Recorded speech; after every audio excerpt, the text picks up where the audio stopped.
Alléluia. Voilà, je ne veux pas être long, je dis quelques mots et nous donner l'opportunité de prier. Amen. Amen. Voilà, le son peut m'améliorer, je ne m'entends pas du tout en retour. Vous m'entendez bien dans la salle? Bon, là-bas aussi on ne m'entend pas, la sono. Amen, amen, amen. Vous m'entendez? Moi je m'entends en retour. Est-ce que la salle entend? Si tu n'entends pas, lève la main. Bon, on n'a pas du tout gâté aussi. Amen. Ça va, ça peut aller? L'évangile de Luc, chapitre 18, verset 41. L'évangile selon Luc, chapitre 18, verset 41.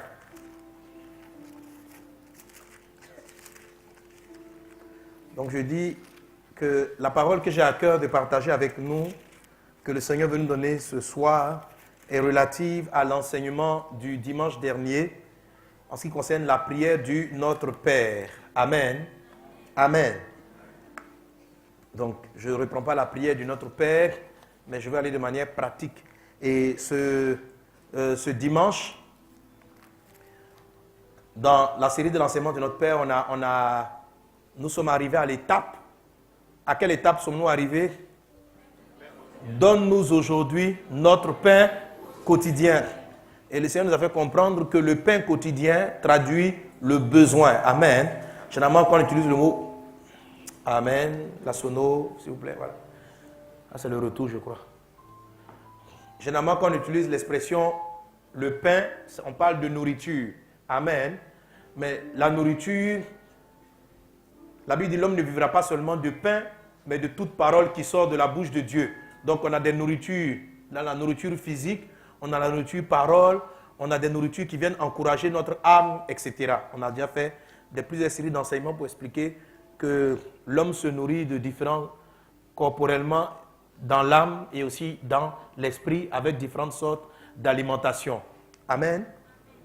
Donc quand nous disons au Seigneur, voilà ce que je donne aujourd'hui mon pain quotidien, c'est-à-dire réponds à mes besoins. J'ai un besoin. Amen. Et je vous ai dit que dans la prière de notre Père, c'est à ce chapitre-là, ou c'est à ce niveau, c'est à cette étape intérieure que nous pouvons exposer à Dieu la raison de notre prière. Amen. La Bible dit dans le livre de Philippiens, chapitre 4, verset 6, ne vous inquiétez de rien, mais en fait, faites connaître vos besoins à Dieu par des prières, des supplications, des actions de grâce. Alléluia. Alors je vous ai dit ceci, que faire connaître ses besoins à Dieu, ça peut être sous toutes ses formes. Amen. Jésus avait besoin de plus de pain pour nourrir la foule. Mais le type de prière qu'il a faite, ça a été de rendre grâce. Lorsqu'il a pris les 5 pains et les 2 poissons, Jésus a dit merci.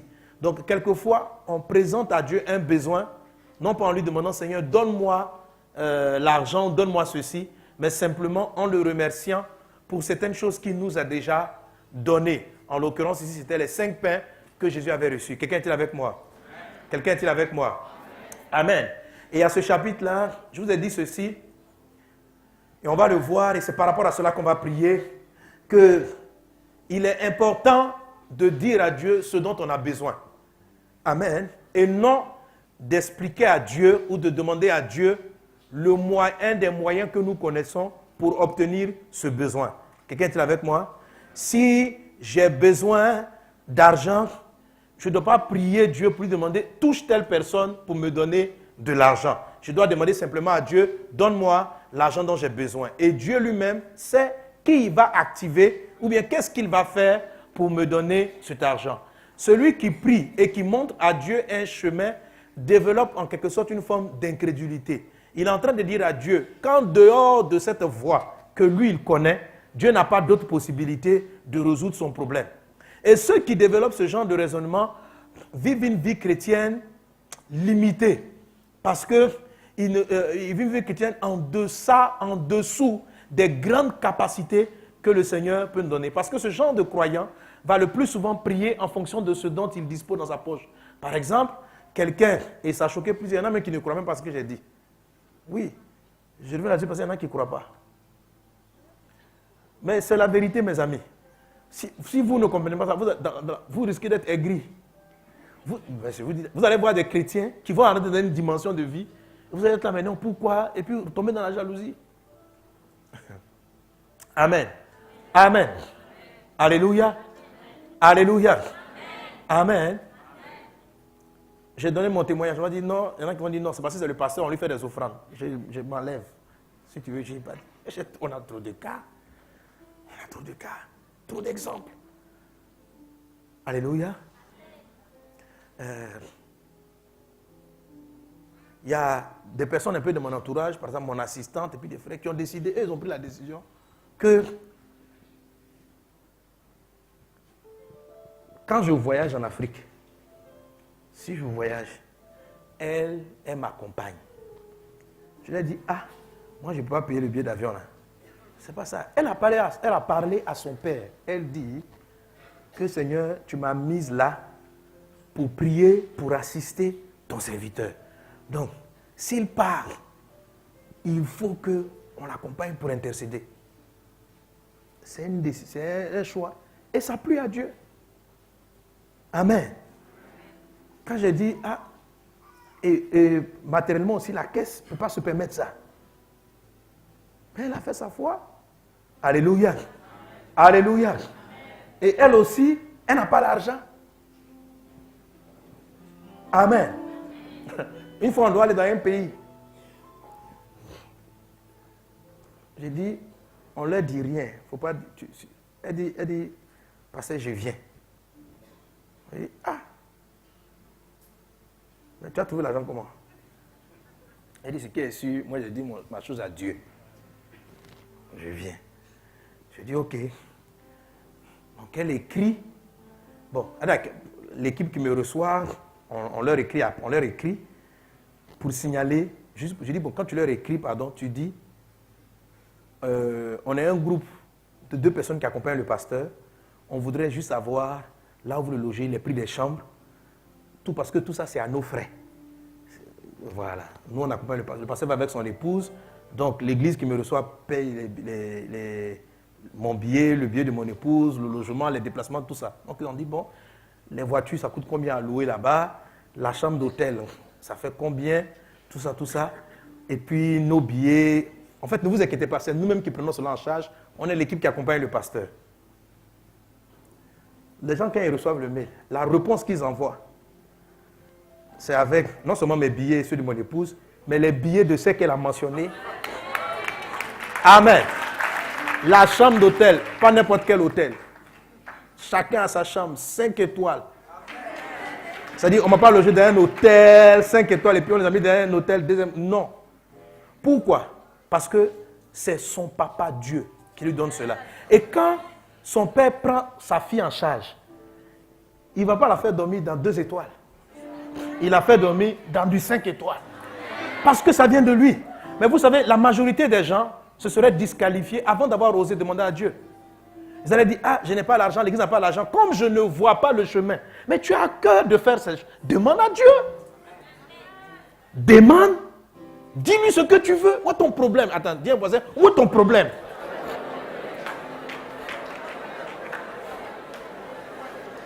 Amen. Et ce n'est pas la seule fois. Mais il faut que je veux rendre grâce à Dieu pour ce qu'il fait dans sa vie. Alléluia. Ce n'est pas la seule fois. Ce n'est pas la seule fois. Il y en a qui m'ont dit, mais est-ce que c'est utile? Le pasteur, même est-ce qu'il a forcément... Ce n'est pas une affaire d'utilité. Elle s'est dit, elle veut se donner ça comme mission. Dis à quelqu'un, où est ton problème? Alléluia. Parce qu'il y a des personnes qui peuvent regarder, qui vont être là. Mais pourquoi? Ça coûte trop cher. Mais vous allez... Regardez, si tu ne demandes pas ce que tu veux à Dieu, mais tu risques d'être aigri dans la vie.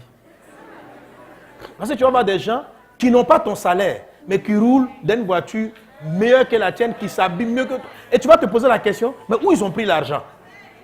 Et comme tu ne sais pas où ils ont pu prendre l'argent, tu vas te mettre à soupçonner qu'ils font le mal pour avoir ces trucs-là. Mais c'est ça la sorcellerie qui commence.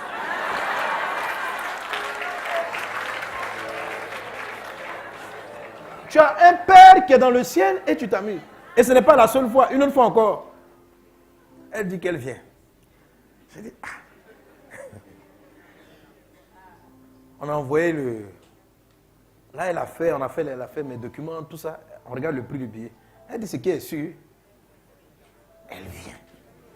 Bon, qu'il en soit ici. Et puis, quelque temps avant, un pasteur, vraiment, je ne peux pas m'imaginer que ça pourrait venir de lui, un papa. Il appelle, il dit, ma fille, ça va. Vraiment, j'ai à cœur quelque chose.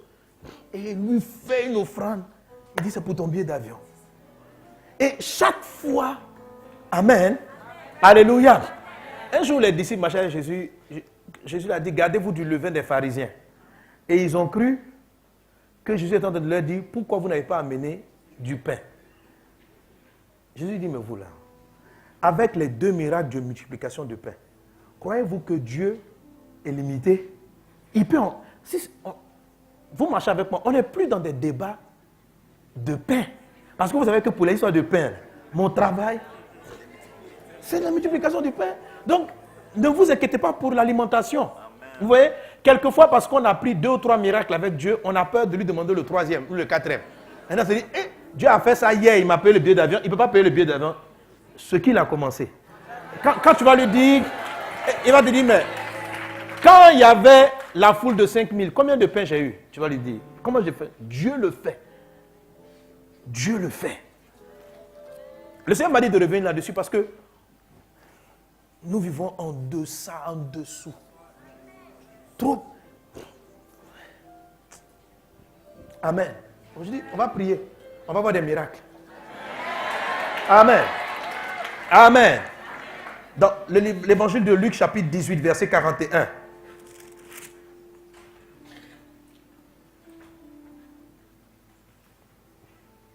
Il a dit, pardon, je commence verset 35. Luc 18, verset 35. Il a dit, comme Jésus approchait de Jéricho, un aveugle assis au bord du chemin, un aveugle était assis au bord du chemin et mendiait. En entendant la foule passer, il demanda ce que c'était. On lui dit, c'est Jésus de Nazareth qui passe. Et il cria, Jésus, fils de David, aie pitié de moi. Ceux qui marchaient devant le reprenaient pour le faire taire. Mais il criait beaucoup plus fort, fils de David, aie pitié de moi. Jésus s'étant arrêté, ordonna qu'on le lui amène. Et quand il se fut approché, il lui demanda, que veux-tu que je te fasse? Il répondit, Seigneur, que je recouvre la vue. Amen. Amen. Alléluia. En fait, encore pour confirmer ce dont je vous parlais la dernière fois, Jésus était très conscient que l'aveugle devant lui cherchait la guérison. Mais Jésus lui a quand même posé la question, que veux-tu que je te fasse? Parce que c'est important de prononcer. La déclaration, comme je vous ai dit, de ce dont on a besoin, amen, permet de créer ça, permet de créer la chose dans le monde matériel. Le fait de prononcer. Je vous ai dit la dernière dimanche dernier, car c'est en croyant du cœur qu'on parvient à la justice, mais en confessant de la bouche qu'on parvient au salut. Autrement dit, si tu crois dans ton cœur, ça va rester à l'étape du souhait. Ah, j'ai envie de voyager. Oh, vraiment, j'aurais bien voulu avoir telle chose, telle chose. Il faut le dire, il faut l'exprimer, il faut en parler. Alléluia. Jésus demande, que veux-tu que je te fasse? Dis à un voisin, que veux-tu que Dieu fasse pour toi? Que veux-tu que Dieu fasse pour toi? Alléluia. Alléluia. C'est vrai que, amen, je n'ai pas dit, pas le fait d'abuser, tu ne vas pas demander peut-être n'importe quoi. Mais sachez que Dieu est votre Père et qu'il prend du plaisir à ce que vous soyez heureux. Amen. Amen. Et quand tu connais cela, c'est la même faveur que tu utilises pour faire avancer le royaume de Dieu, pour aller mener des croisades, pour aller évangéliser. Vous savez, il y a beaucoup de chrétiens qui sont remplis de bonnes intentions d'évangéliser, mais qui ne disposent pas les moyens parce qu'ils n'utilisent pas la foi ou bien le processus de la prière, où on dit, ne vous inquiétez de rien, faites connaître à Dieu vos besoins, et comme je l'ai dit tantôt, et non pas les moyens d'obtenir le besoin. Quelqu'un est-il avec moi? Quelqu'un est-il avec moi? Alléluia. Et il y a une personne dans l'évangile de Jean, chapitre 5, qui est restée longtemps dans la misère à cause justement de ce type de raisonnement. Mais Jésus est intervenu par miséricorde, par compassion et par pitié. Alléluia. Que ce ne soit pas ton cas, où tu attends 38 ans avant que Dieu... Ça dit, Dieu me mettait au ciel, il était fatigué. Il dit, Jésus, il y a un cas là. Pardon, le gars là, franchement. C'est qui l'a sauvé. En fait, c'est une forme de foi. Il a eu la foi. Mais c'est la foi de la persévérance. Mais le truc, c'est qu'il persévérait dans un chemin qui n'était pas le bon. Amen. Jean chapitre 5, verset 1. Après cela, il y eut une fête des Juifs et Jésus monta à Jérusalem. Or, à Jérusalem, près de la porte des brebis, il y avait une piscine qui s'appelle en hébreu Bethesda et qui a 5 portiques. Sous ces portiques était couché un grand nombre des malades, des aveugles, des boiteux, des paralytiques qui attendaient le mouvement de l'eau. Quand un ange descendait de temps en temps dans la piscine, il agitait l'eau. Et celui qui y descendait le premier après que l'eau avait été agitée était guéri, quelle que fût sa maladie. Là se trouvait un homme malade depuis 38 ans. Jésus l'ayant vu coucher et sachant qu'il était là depuis longtemps, lui dit, veux-tu être guéri? C'est-à-dire, on comprend que ce qui a attiré Jésus, parce que Jésus a vu que le gars, il a trop duré. C'est-à-dire, Jésus l'ayant vu, il a vu les autres malades, mais quand il a vu celui-là, il a su qu'il était là depuis trop longtemps. Lui dit, veux-tu être guéri? Et ce malade, au verset 7, nous explique pourquoi il n'était pas guéri. Il dit, le malade répondit, Seigneur, je n'ai personne pour me jeter dans la piscine quand l'eau est agitée. Et pendant que j'y vais, un autre descend avant moi. Combien cette déclaration ressemble à notre raisonnement? Veux-tu faire des études dans cette école? Seigneur, je n'ai pas de parents pour payer mon inscription. Et quand je vais voir mes oncles, ils disent non.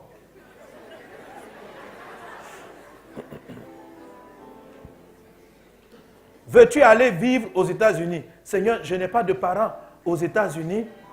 Et quand je vais demander le visa, je n'ai pas de compte en banque. On me demande ceci, on me demande cela. C'est la raison pour laquelle je souhaite aller, mais depuis là, je ne suis pas parti. Et d'autres partent parce que...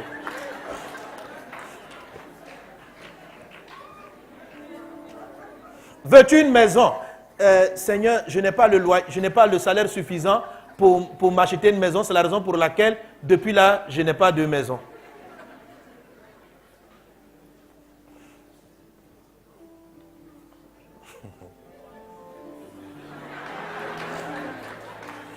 Est-ce que quelqu'un est avec moi?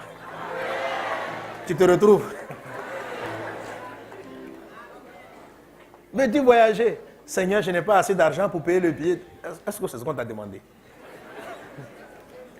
Pourquoi tu racontes le moyen par lequel tu as toujours eu l'impression que Dieu avait l'habitude d'agir? C'est vrai que c'était Dieu qui agissait en faisant venir un ange. Mais c'est un des moyens parmi tant d'autres.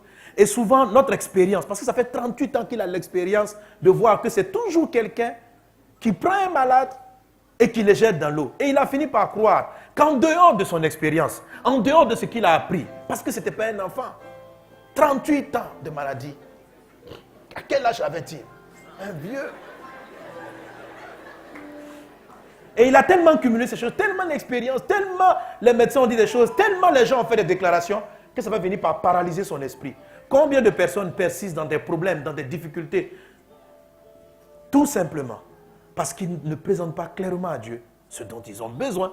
Et ils sont toujours en train de regarder les limitations, les obstacles, les oppositions pour obtenir ce qu'ils veulent. Et non de savoir, de regarder qu'ils ont un Dieu puissant, fort, extraordinaire.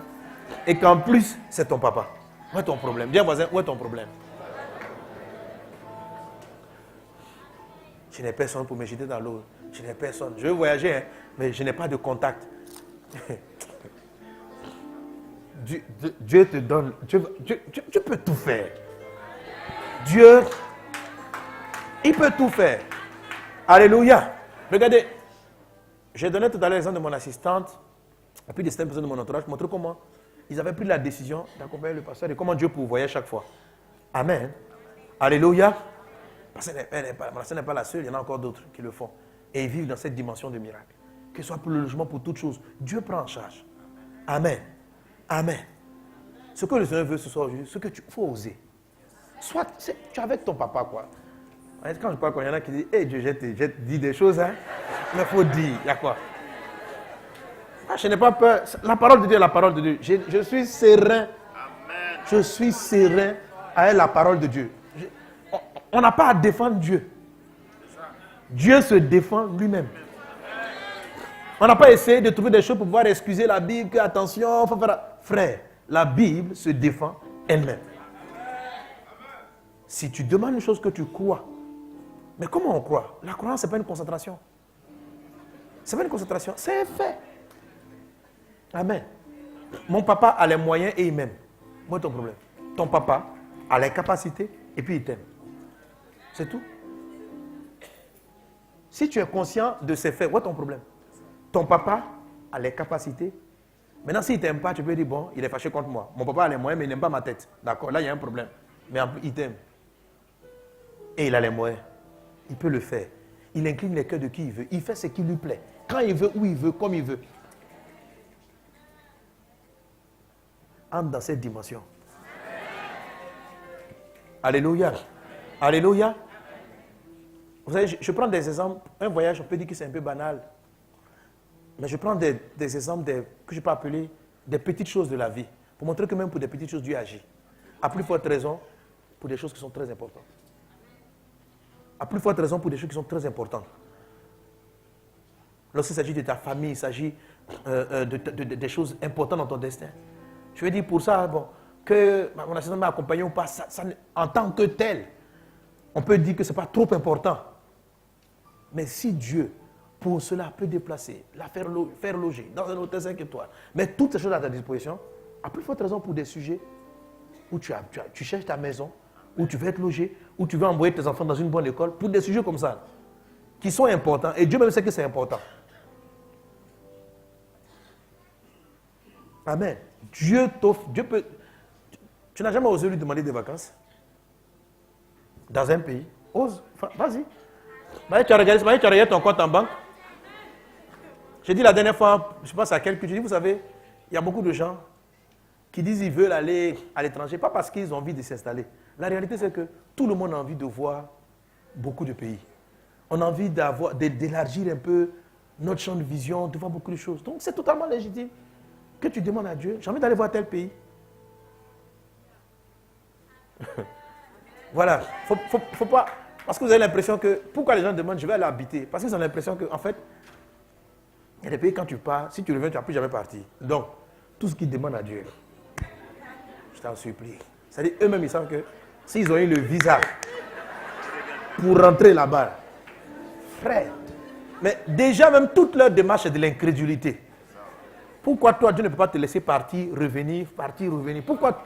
Tu vois, c'est la raison pour laquelle il ne te donne même pas le visa même. Parce que tu ne crois pas, donc tu te concentres, tu te bats. Si j'ai eu le visa pour rentrer aux États-Unis,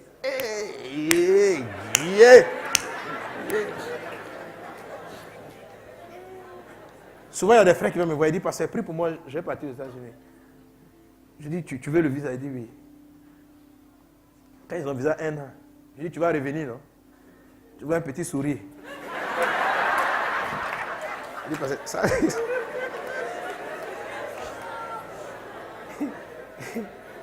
De la main au sous pour aller le visa, si j'ai pu partir. Il va avoir la nationalité d'abord. Incrédulité.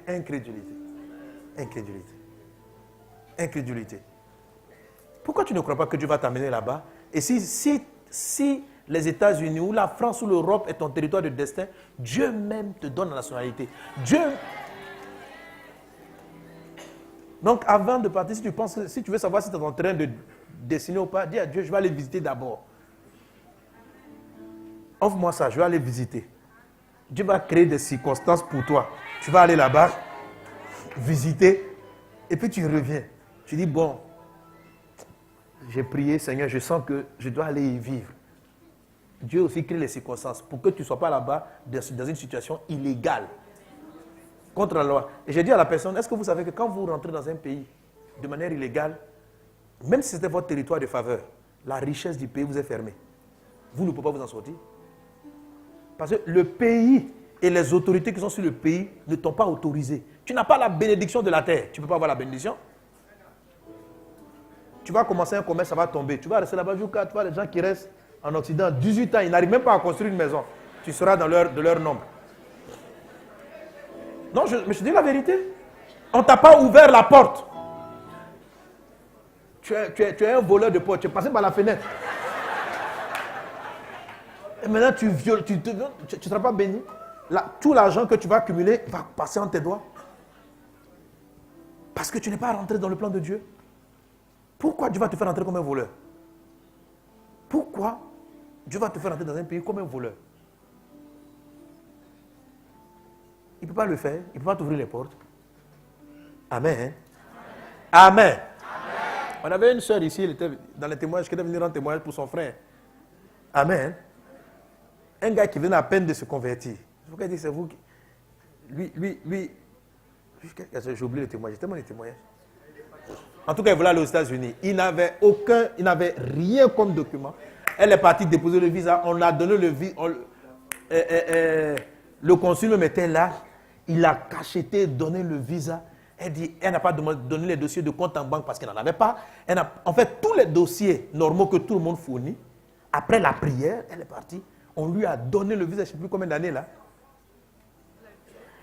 Non, pour les États-Unis. Après, le même frère, il dit à Dieu, il dit bon, que comme il va aux États-Unis et qu'il a des amis en France, il a envie de s'arrêter quelques jours, rester avec eux. Frère, le Dieu qui a donné les États-Unis, il est parti demander pour la France sans les documents demandés et il a eu. Quelqu'un est-il avec moi? Que veux-tu que Dieu fasse?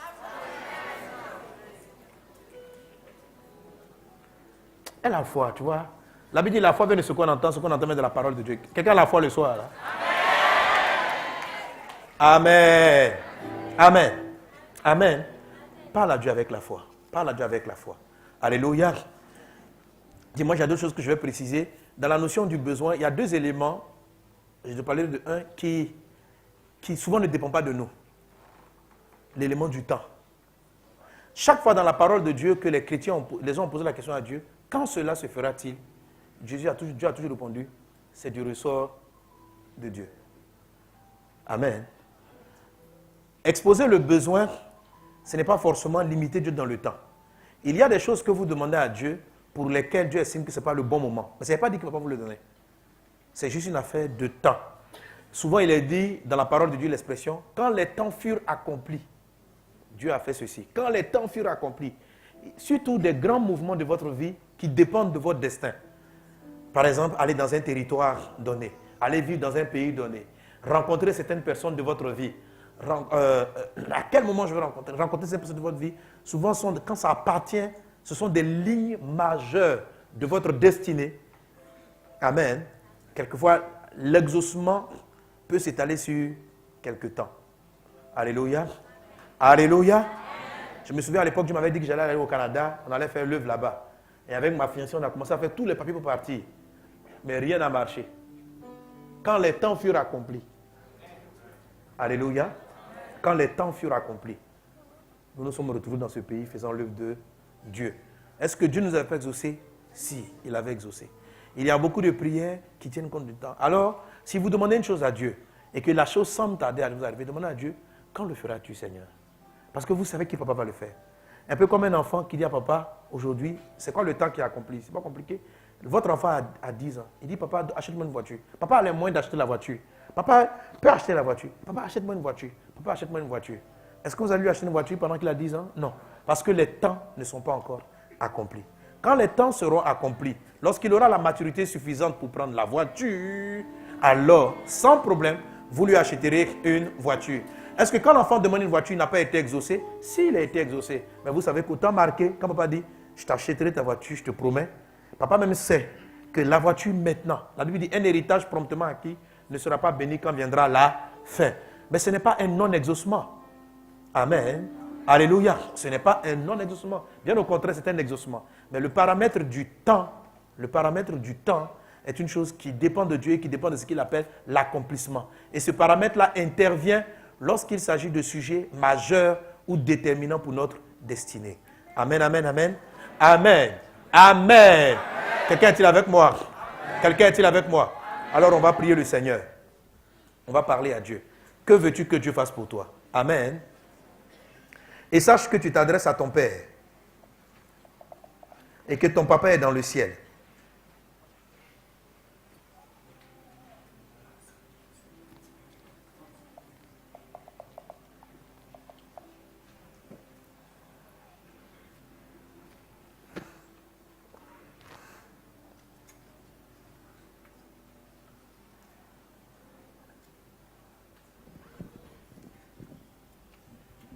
En Matthieu, chapitre 14, verset 19. Il est dit, il fit asseoir la foule sur l'herbe, prit les 5 pains et les 2 poissons, et levant les yeux vers le ciel, il rendit grâce. Puis il rompit les pains et les donna aux disciples, et les disciples à la foule. Puis levant les yeux au ciel, il soupira et dit Ephata, c'est-à-dire ouvre-toi.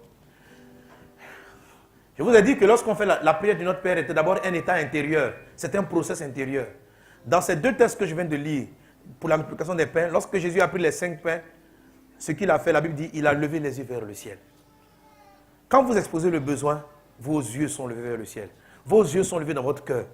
Vos yeux, les yeux de votre cœur, et vous pouvez même le manifester physiquement, sont levés vers le ciel, vers la source infinie. Tant que vos yeux, les yeux de votre cœur, sont rivés sur la terre, vous aurez peur de demander des choses au Seigneur. Mais quand vous le voyez élevé sur son trône, l'or et l'argent lui appartiennent. Il incline les cœurs de qui il veut. Alors, votre cœur est naturellement plus à l'aise. Parce que vous savez qu'il n'a pas de limite. Mais quand vos yeux sont sur la terre, vous regardez les difficultés. Vous regardez les problèmes administratifs, judiciaires. Vous regardez en fait toutes les complications qu'il y a sur la terre pour obtenir ce dont vous parlez. Alors, ayez ce réflexe de Jésus. Chaque fois que Jésus devait prier pour une situation, il avait ce réflexe. La Bible dit, levant les yeux vers le ciel. Mon papa qui est au ciel.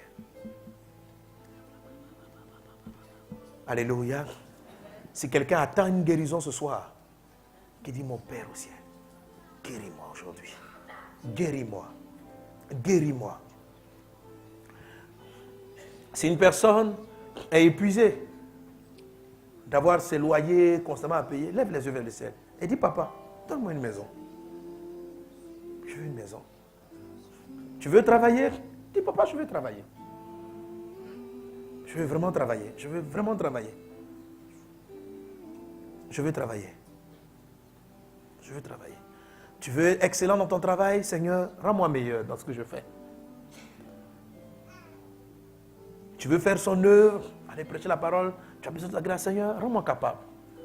Père, donne-moi ces choses. Tu veux simplement lui dire merci pour tout ce qu'il fait. L'Esprit va te pousser. Tu vas sentir qu'il y a une action de grâce. On va se tenir debout.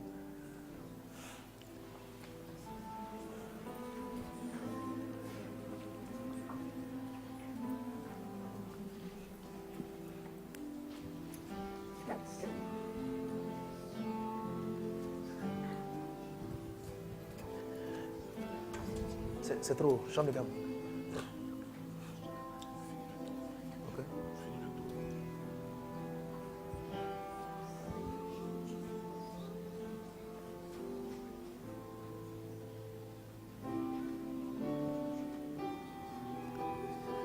Nos yeux sont sur toi, Seigneur. Nos yeux sont sur toi. Nos yeux sont sur toi. Nous voulons voir le ciel s'ouvrir.